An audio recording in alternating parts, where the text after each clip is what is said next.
Hello and welcome to the Responsive Family Sleep Podcast. I'm your host, Kim Hawley, holistic sleep coach, lactation consultant, peaceful parenting educator, and mom. If you've ever felt overwhelmed by all the conflicting sleep info, frustrated with sleep information that just plain felt wrong, or searched desperately for a truly gentle and responsive sleep approach, then you are in the right place. In each episode, we'll be answering your most pressing baby and toddler sleep questions, busting those sleep myths, and helping you understand truly developmental, biologically normal baby and toddler sleep, plus encouraging you to trust your intuition along the way. Let's get started.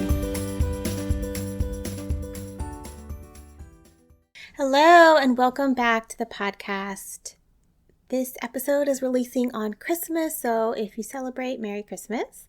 I promise you, as always, I'm recording this well in advance, but I thought this would be a great day to talk about a concept that I think is really important for us as parents to show up the way that we want to, right? As parents, as partners, as friends, as humans that are deserving of care and nurturing in and of itself, but also because it helps you nurture your little one, which is taxing work sometimes, right? And that is this concept of non-negotiables. I don't think I'm the only one out there talking about this by any means, but I do think it's a very important topic. So what are non-negotiables? Non-negotiables are the things that you need to be doing to take care of yourself, even if sleep is utter crap, right? Even if your baby's waking a million times a night, we need to be getting these things in most of the time, right? In order to feel like you're taking care of yourself and not burning out. And these are sometimes things that we might need to adapt. Like, they are things that you do that are small. They are things that you do that might be medium. They are things that maybe you can do no matter what. There are things that maybe you need to adapt to scale where you are physically or energy-wise, or if you have complications from pregnancy, right? Like, there are things that we need to think about. What is the essence of how this is nurturing to you, and how can we adapt it to this stage of parenting? And these are really individual, right? There's no list that says this is what you should be doing.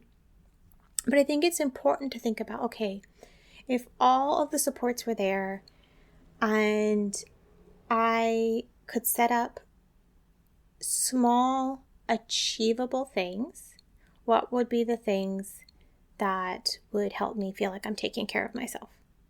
What things really pay off for me? It's not like we're going to get everything we want self-care wise as a new parent. We have to be realistic.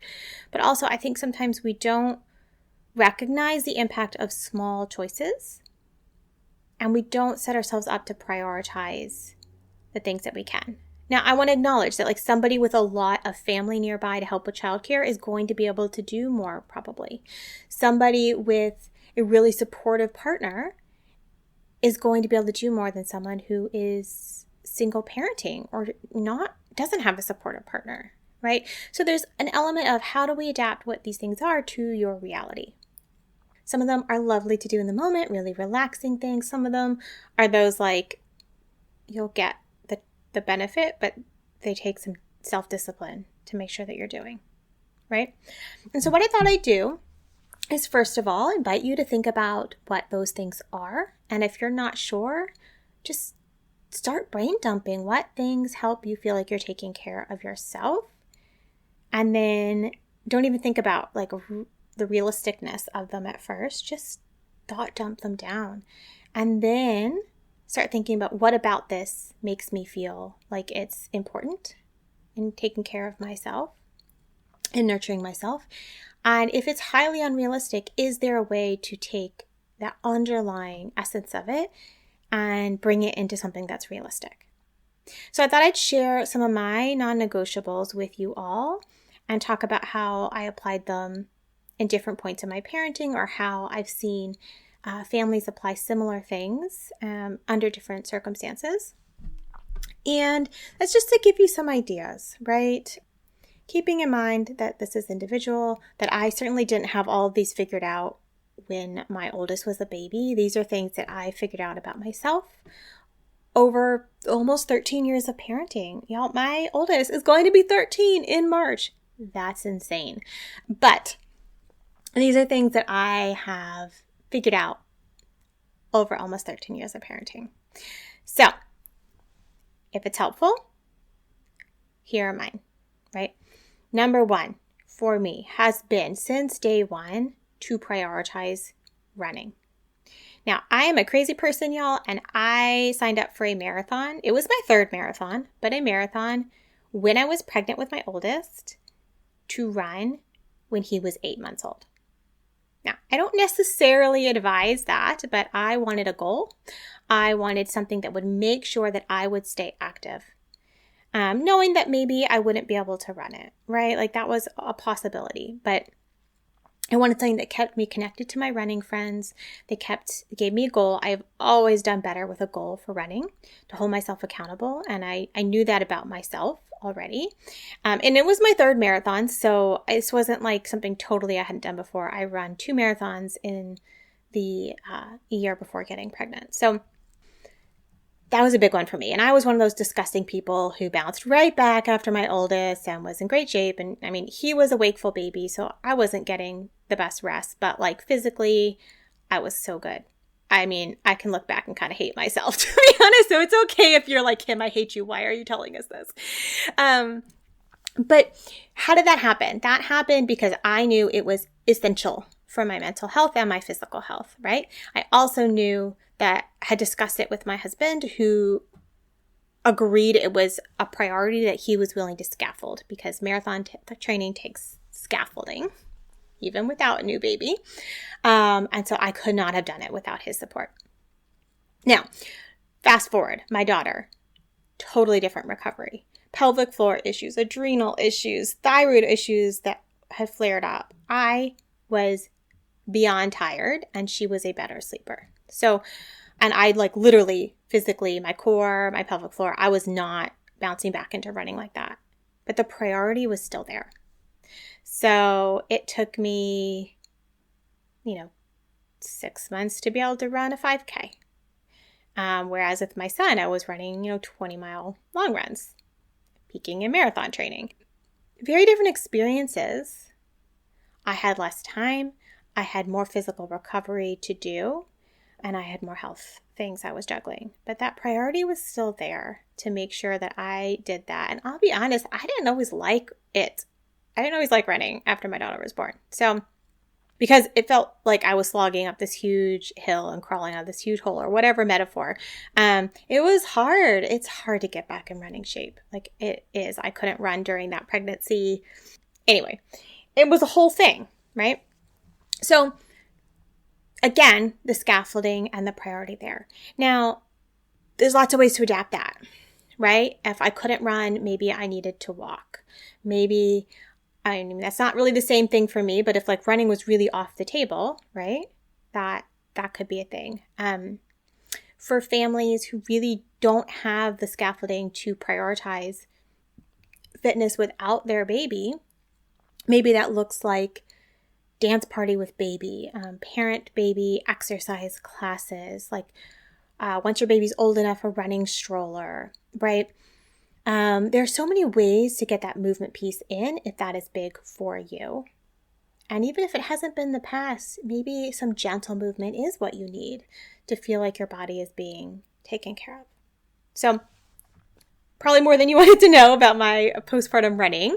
But that's a little glimpse into how that was a priority for me, right?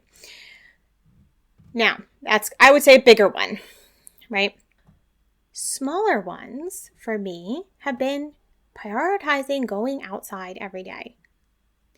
Now, this happens organically once I had a kiddo in school because I was walking my oldest to school. So this is more something I had to work at with my youngest after I wasn't working in an office, after I was staying home with him. And especially when the weather was, right? Even stepping out for a short walk or just getting outside for a few minutes made a big difference for me. And so really recognizing that that was a priority, that we needed to get outside, spend some time outside. I mean, for his health, for my baby's well-being, but also for mine, and recognizing that. Another really big one that we kind of organically stumbled into for me, and actually stopped doing for a while, and that's how I realized it was a non-negotiable for me, was getting up before my kids. Now, a lot of you are probably like, ugh, what, right? Because the push for having time away from kids is always after your kiddos go to bed. And, especially for people who are more night owls, that makes sense. I'm not a night owl. Like, seriously, I am a morning person and I always have been. And so there was no, we're going to connect after the kiddos are asleep for me. Like, I'm done at that point. I'm still done at that point, and I have big kids. So for me, starting to get up before them, have a conversation, have coffee, have breakfast in the quiet with my husband made a huge difference to how I started the day. A little slower, a little bit less of a full sensory assault to my system. My kids are loud, they still are loud, and I get really easily sensory overwhelmed by loud kid chaos. So that's just me. And so we started doing this at some point, I don't even know, probably when my oldest was a toddler, because honestly, I don't know, because at first I would get up and run and my husband would snuggle our oldest. But at some point we started doing it. And when my daughter was a baby, we'd just bring her down because I couldn't get up and leave her in the bed. She wouldn't stay asleep that time of day. And so I'd bring her down, I'd nurse her, she'd fall back asleep in my lap. So for me, it wasn't about the physical not having her there. It was just about the quiet and being awake and being able to have a conversation and have my coffee and have some peace. But we stopped doing it during the pandemic. And a few months in, I was like, what is wrong? Why am I starting the day so on edge? I mean, I know this is stressful. Kids were 7 and 2, but I couldn't quite put my finger on it until I realized that we started getting up with our children, which meant I was sleeping in a bit later, or at least laying in bed, maybe reading a book or something. I wasn't getting that time. And so we started to back up. NPR, Up First, morning news podcast, coffee, breakfast. And it made a big difference. Just that little shift of kicking myself back out of bed at my normal time and getting back into my normal routine and ritual. It was still stressful having kiddos home, virtual school. Oh my gosh, not fun. But it made a big difference. So for me, my non-negotiables, right, have been running, exercise, right, getting outside every day, and getting up before my kiddos, right? Another one for me has been carving out time to listen to audiobooks, and not high quality fiction, not nonfiction. That can be other people's jam. Mine has always been I want time to read for entertainment. I want something fluffy and funny and suck me into their world, good characters. That's one of the ways that I unwind. So that making sure that I had time for that. Maybe that was baby wearing on a walk. Maybe that was my husband came home and took charge of the kiddos and I got to just go, have a cup of tea, have a glass of wine, listen to a book, for 30 minutes by myself. It could be under different circumstances, but just getting that a bit of escape into some other story was lovely for me. And it still is. It's still a big part of mine. Pieces that sort of help me feel like I'm doing what I need for myself. And my last one has always been for me to prioritize sleep. I tell this to my clients all the time. If you're really tired, you're probably better off prioritizing sleep over getting stuff done. And people don't always like to hear this, but, I think for most people, it's true. And so for me, that has often meant early bedtimes, right? And that helps that I naturally like to go to bed early. I know that's much harder for people who naturally like to go to bed late. But it was really I need to prioritize sleep so that I can be a present parent.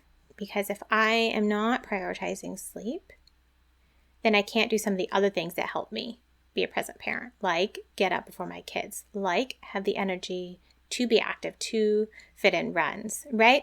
So not only do we all need good quality sleep, but for me, it would have been a domino effect. Like if I wasn't prioritizing an early bedtime, then some of the other things that I need to do just aren't as easy to get done.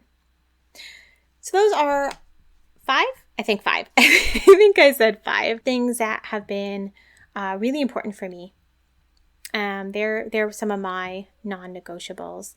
And again, I'm sharing them with you just to give you an example of why and how I fit those things in, not because these are the things that you should be prioritizing, right? You should prioritize the things that make sense for you. That could be yoga, right? That could be a weekly coffee date with a friend. That could be getting out on your bike, right, for a bike ride. That could be having 1 hour after your kiddo goes to sleep, right? So you can still prioritize sleep and do something. That could be having time to cook, right? That could be really lovely, indulgent teas. So you have something really great to make to sit and have a cup of tea. So many options, right? And I'm sure there's so many more I'm not even thinking of, let alone listed here. So I hope this gives you some food for thought. Non-negotiables are the most important when it is the hardest to get them in, right?